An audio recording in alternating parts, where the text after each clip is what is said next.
Chartered financial analyst and నేను మీకు చాలా మటుకు ఫైనాన్షియల్ ఎడ్యుకేషన్స్ గురించి చాలా సెషన్స్ తీసుకుంటాను. ఇవాళ మనం ఒక స్పెషల్ సెషన్ తీసుకున్నాము వేర్ మీరు అందరూ సిప్స్ గురించి చాలా వినుంటారు. సిప్స్ అనేది ఏంటన్నారు, చాలా క్యాంపెయిన్స్ ఉన్నది. ఇప్పుడు మ్యూచువల్ ఫండ్ సహీ హే అందులో సిప్ అనే వర్డ్ మన అందరూ చాలా మటుకు విన్నాము. మన అందరికీ తెలుసు SIP is a best way of investment అని అందరికీ ఈ పార్టీకి మనం రెడీ అయిపోయారు. ఎస్పెషలీ మీరు అందరూ యంగ్ ఇన్వెస్టర్స్కి ఫస్ట్ స్టెప్ ఆఫ్ వెల్త్ క్రియేషన్కేమో SIP is the only way అని, ఓన్లీ మోడల్ అని ఎంటైర్ ఇండియాలోని ఇప్పుడు చాలా క్యాంపెయిన్స్ అవుతున్నాయి. స్టార్ట్ మోర్ యూఎస్ బేస్డ్ ఈ లెర్నింగ్ ప్లాట్ఫామ్. మీరు కూడా స్లాట్ బుక్ చేసుకోవాలంటే ఈ నెంబర్కి కాల్ చేయండి. కానీ ఇవాళ స్పెషల్ ఏంటి నేను చెప్పనేది అంటే I will teach you a model. ఆ మోడల్తోనే మీకు అర్థమవుతుంది ఎంత టైంలోనే 1 crore అవ్వాలి. మనందరికీ ఉన్నది ఏంటంటే మనం 1 crore అచీవ్ అవ్వాలి. ఓకే, 1 crore అచీవ్ అవ్వడానికి మనకి ఎలాగ ఇన్వెస్ట్మెంట్స్ చేయాలి, ఎంత టైంలో ఇన్వెస్ట్ చేయాలి, ఎలాంటి ఇన్స్ట్రుమెంట్స్లో చేయాలని మనకి చాలా మైండ్లోని గ్యాప్స్ ఉంటుంది. ఆ గ్యాప్కి మనం ఫిల్ చేయడానికి నేను మీకు ఒక చిన్న మోడల్ ఎక్స్ప్లెయిన్ చేస్తాను. ఎక్సెల్లో మీకు చూపిస్తాను. ఎక్సెల్ అంటే మనం చాలామంది భయపడతాం, ఓ చాలా కష్టం అవ్వదు అని. కానీ మనం అంటాం ఏంటంటే Excel is the best friend of wealth creation అని. దానికి మనం ఎంత తొందరగా అడాప్ట్ చేసుకుంటే అంత మన ఫాస్ట్గా లెర్నింగ్ అవుతుంది.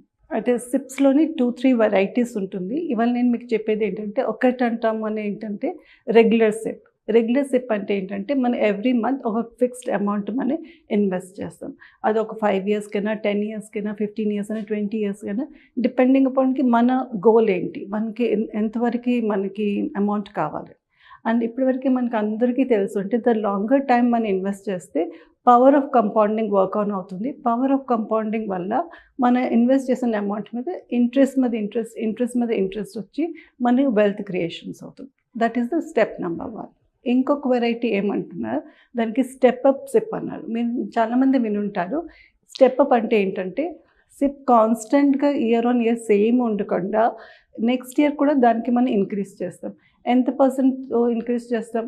మేబీ 5%, 10%, 20%. అది మనం ఎలా డిసైడ్ చేస్తాం? మనకి అందరికీ తెలుసు మన శాలరీస్ పెరుగుతుంది, ఇయర్ ఆన్ ఇయర్ మనకి ఇంక్రిమెంట్స్ వస్తుంది. ఆ ఇంక్రిమెంట్స్ వల్ల మన శాలరీ కూడా పెరుగుతుంటే ఇట్ ఈస్ వెరీ వైజ్కి మనం సైమల్టేనియస్గాను స్టెప్అప్ చేస్తే మన వెల్త్ క్రియేషన్ చాలా ఫాస్ట్గా అవుతుంది. అంటే అది డబులింగ్ లాగా ఉంటుంది.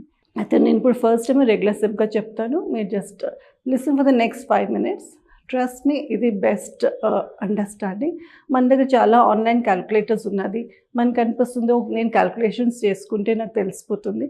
కానీ క్యాల్కులేటర్స్తో ఏంటంటే ఒక్క స్టెప్ వరకే మీకు తెలుస్తుంది. ఓవరాల్ పిక్చర్ అంతా మ్యాప్ లాగా మీకు కనిపించదు. మనం జీపీఎస్ ఆన్ చేసుకుంటాం అనుకోండి, ఎక్కడైనా ట్రావెల్ చేస్తే ఏంటి మన స్టార్టింగ్ పాయింట్ నుంచి లాస్ట్ పాయింట్ చూసుకుంటే దారంతా మనకి ఎక్కడెక్కడికి వెళ్ళాలని తెలుస్తుంది.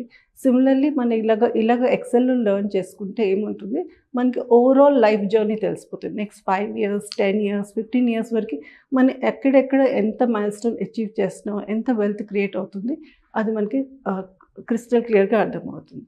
Okay, let me show you the calculations. ఇప్పుడు మనము రెగ్యులర్ సిప్ గురించి చూద్దాము. అది చిన్న క్యాల్కులేషన్స్ చెప్తాను. దీని పేరు నేను పెట్టిన ఏంటంటే flywheel model of wealth. Flywheel model of the wealth అంటే ఏంటంటే వీఆర్ ట్రైంగ్ టు అండర్స్టాండ్కి ఎన్ని లెవెల్స్లోని మనం ఫ్రీడమ్కి వెళ్ళిపోవచ్చు. ఫ్రీడమ్ అనే టాపిక్ మనం చాలామంది విన్నాం, ఫైనాన్షియల్ ఫ్రీడమ్ కావాలని. ఫైనాన్షియల్ ఫ్రీడమ్ కావాలంటే ఏంటనుకుంటాము, ఒకటన్నదేమో యాక్టివ్ మనీ అంటే మనం చేసుకున్న ఎర్నింగ్స్ బట్టి. అంటే నేను ఒక ఎంప్లాయీ ఉంటే నేను శాలరీ చేసుకుంటున్నాను, బిజినెస్ చేస్తే నా బిజినెస్ ఇన్కమ్ వస్తుంది, అవన్నీ యాక్టివ్ మనీ అంటే దేని గురించి నేను కష్టపడి నేను నా టైము నా స్కిల్స్ అన్ని పెట్టేసి ఎర్న్ చేసేదానికేమో యాక్టివ్ మనీ అంటాం. నెక్స్ట్ ఏమంటాము, ప్యాసివ్ మనీ వర్డ్ కూడా చాలామంది వినుంటాం. ప్యాసివ్ మనీ వర్డ్ అంటే నేను పెట్టుకున్న అమౌంట్ నేను ఎక్కడ ఇన్వెస్ట్ చేసుకున్నాను, ఆ అమౌంట్ నుంచి నాకు రెగ్యులర్గా ఇన్కమ్ వస్తే నేను దేని గురించి ఎక్కువ పని చేయకుండాను, నేను దాని గురించి శ్రమించకుండాను నాకు కూల్గా వచ్చే మనీకి ప్యాసివ్ మనీ అంటారు. అయితే మనందరికీ కోరిక ఏమున్నది, నేను రిటైర్ తొందరగా అయిపోవాలి, నేను ఎక్కువ పని చేయకూడదు, I want to make money for my self, the money should work for me అని మనకు ఒక థాట్ ప్రాసెస్ ఉంటుంది. అయితే 2 waysలో అర్థం చేసుకోవచ్చు. అంటే యాక్టివ్ మనీ అంటే I'm working for the money, passive money అంటే ఏంటి, the money is working for me. ఏది బెటర్? డెఫినెట్గా ప్యాసివ్ మనీ ఈజ్ బెటర్. అంటే నేను కామ్గా కూర్చున్నాను, మనీ నా గురించి వర్క్ చేస్తుందంటే ఎంత బ్యూటిఫుల్గా ఉన్నది ఆ సిచ్యువేషన్. సో మన అందరూ ప్రయత్నం ఏం చేస్తాము, మన యాక్టివ్ మనీకేమో పాసివ్ మనీలో కన్వర్ట్ చేయాలి. పాసివ్ మనీలో కన్వర్ట్ చేయాలంటే ఏంటి, మనము వెరీ గుడ్ ఇన్వెస్ట్మెంట్స్ ఆపర్చునిటీస్ చూసుకొని ఎక్కడెక్కడ ఇన్వెస్ట్ చేయాలని చూసుకుంటే మనకి తెలిసిపోతుంది. నా ద ఫస్ట్ స్టెప్ నేను చెప్పేదంటే, సపోజ్ మనం స్టార్ట్ చేసాం, I start with amount of 25,000. 25,000 మీకు ఎక్కువ అనిపించవచ్చు. యంగ్స్టర్స్ మీరు ఇదే క్యాలిక్యులేషన్స్ 5,000 అని కూడా మీరు చేసుకోండి. It is just an example, మీకు అర్థం చేసుకోండి. సో 5,000 రూపీస్ మనీ నేను ఎవ్రీ మంత్ ఇన్వెస్ట్ చేస్తే 5 years వరకు నేను ఇన్వెస్ట్ చేశాను అనుకోండి, the return assume return is 15%. ఈ మధ్యన 15% కంటే ఎక్కువగా కూడా ఉంటుంది, కానీ లాంగ్ రన్లోనే ఓవరాల్ రిటర్న్స్ మనము 15% అని ఒక అజంప్షన్ చేసుకోవచ్చు. అజంప్షన్ చేస్తే ఏమైంది, ఆఫ్టర్ 5 years నాకు ఎంత వస్తుంది, I'm getting 21,83,552. So this is the amount. నా మనం ఇప్పుడే చూద్దాం ఏం వస్తుంది ఇందులో. ఏంటన్నది మనం what is the active money. Active money అని ఎలాగవుతుంది, 25,000 రూపీస్ ఇంటూ 5 ఇంటూ 12 అంటే నెంబర్ ఆఫ్ మంత్స్, అంటే I have invested 15 lakhs rupees. So out of the 21,83,000లో 15 lakhs ఏమో నేను పెట్టిన ఇన్వెస్ట్మెంట్, రిమైనింగ్ 6,83,000 ఏమైంది, that is the passive money వచ్చింది. అంటే that is coming through the investments through mutual funds అని వచ్చింది, that is the passive money. అయితే నా లైఫ్ గోల్ ఏముంటుంది, I want to increase this amount. ఏ పాయింట్లో నేను హ్యాపీగా, వెల్దీగా, సక్సెస్ఫుల్గా, రిచ్గా ఫీల్ అవుతాను, ఏ పాయింట్ అంటే వేర్ ఈ అమౌంట్ ఏమో యాక్టివ్ అమౌంట్ కంటే ఎక్కువ ఉంటుంది, అక్కడి నుంచి నాకు హ్యాపీనెస్ స్టార్ట్ అవుతుంది. Let us see step by step ఎక్కడ వస్తుంది. ఇప్పుడు మనం చూసుకుంటే నెంబర్ ఆఫ్ టైమ్స్ ఎంత మన ఇన్వెస్ట్మెంట్ గ్రో అయింది. నేను 15 lakhs ఇన్వెస్ట్ చేస్తే ఇట్ హెస్ బికమ్ 21 lakhs, అంటే ఆల్మోస్ట్ 1.46 times వెల్త్ గ్రో అయింది. ఎంత టైంలోని, ఓవర్ పీరియడ్ ఆఫ్ 5 years. దానికి మనం నెక్స్ట్ ఎక్స్టెన్షన్ చేద్దాం ఫర్ 10 years.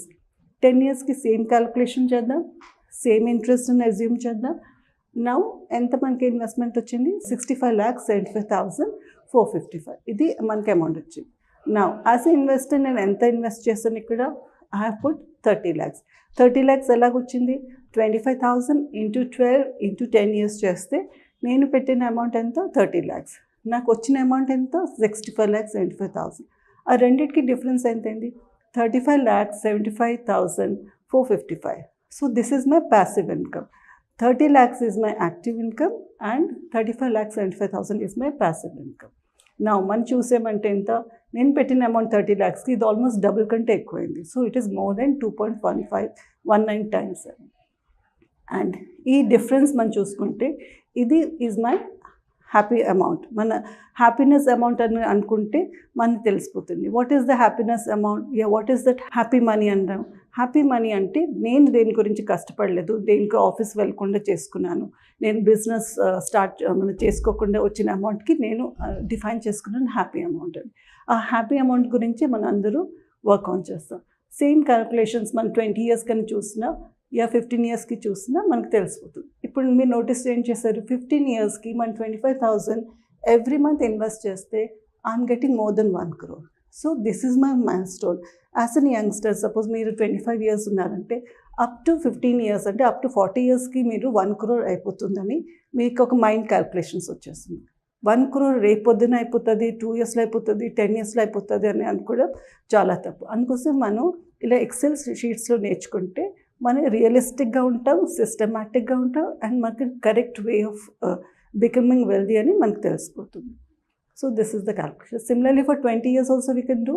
ఇక్కడ మీరు చూసారంటే how much is the amount coming up, it is coming up 21,176 rupees. So what we are trying to say, where is the point you are trying to feel wealthy, ఎక్కడ మీరు వెల్దీగా, సక్సెస్ఫుల్గా, rich feelings వస్తుందని ఈ కేటగిరీస్లో తెలిసిపోతుంది. ఇప్పుడు మీరు ఇక్కడ చూసారనుకోండి 21 lakhs. సో నేను పెట్టిన అమౌంట్ ఏమో ఇన్వెస్ట్మెంట్ ఏమో 60 lakhs అయింది.